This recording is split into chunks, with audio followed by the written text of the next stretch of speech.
माझं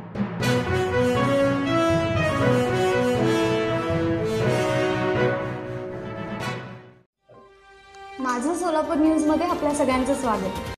अकलूज येथील नवीन बस स्थानकावरून इंदापूर मार्गे पुण्याला जाणाऱ्या बसमध्ये चढताना गर्दीचा फायदा घेऊन चोरट्यांनी नुपूर अनुप शहा वय 34 राहणार वाकड पुणे यांच्या पर्समधील सोन्याचे गंठण 2 बांगड्या व 1 पाटली असा एकूण 2,96,000 रुपयांचा ऐवज चोरला।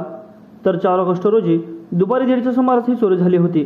अकलूज पोलिसांनी 24 तासांमध्ये चोरीचा छडा लावला असून दागिने हस्तगत करण्यात आले असून संशयित आरोपी महिला 50% सवलतीत तिकीट काढून प्रवास करायच्या अशी बाब पुढे आली।